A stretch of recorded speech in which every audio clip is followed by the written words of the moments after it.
This is your news source evening bulletin for today, Friday the 17th day of August in the year 2018. Here's what we're tracking tonight.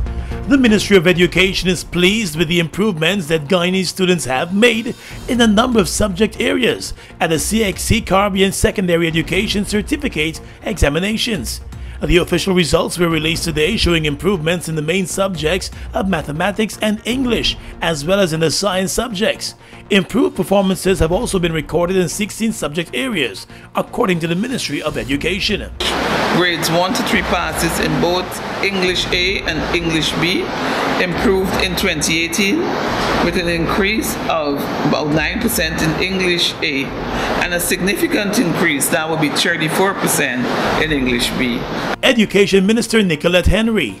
The Chief Education Officer Marcel Hudson said the improved performances could be credited to a number of initiatives that the government and the ministry have employed to assist students. The results will show that we are on a developmental trajectory, and this movement is not exactly where we want to be, but we are moving anyhow, and I think that is what is critical, that is what is significant in the education sector. A total of 12,269 candidates in Guyana were registered for the 2018 CXC-CSEC exams.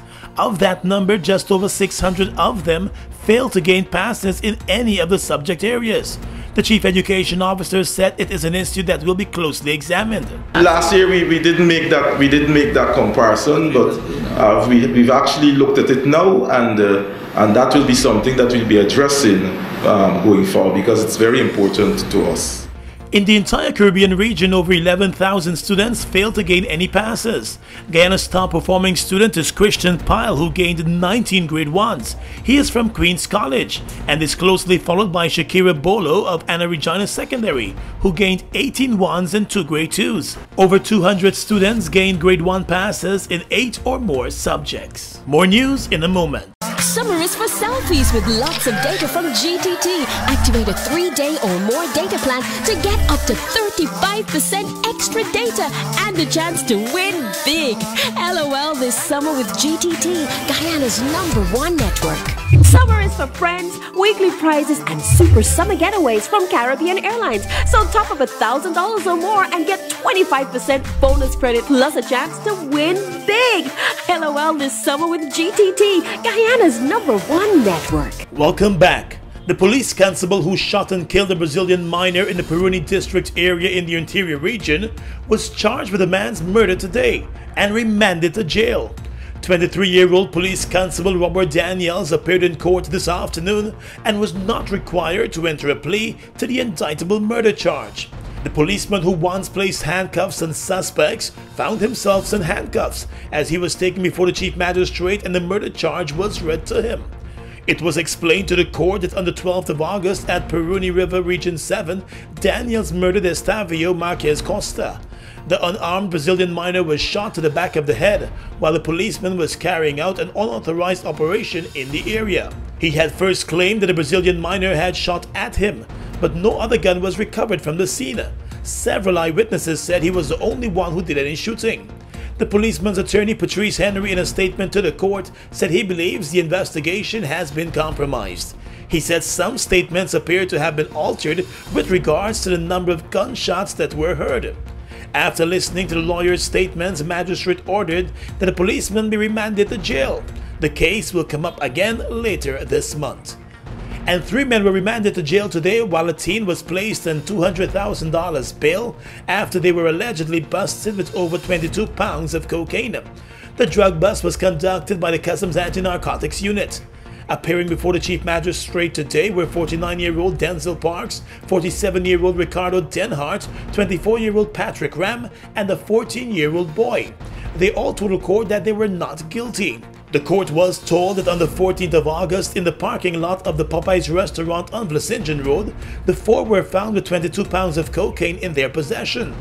On the day in question, Kanu ranks were conducting a sting operation in the area when it is alleged they noticed one of the accused, Ricardo Denhart, carrying a multicolored shopping bag to a bus that was parked in the same area. The ranks moved in on the bus and a search was conducted, revealing the cocaine.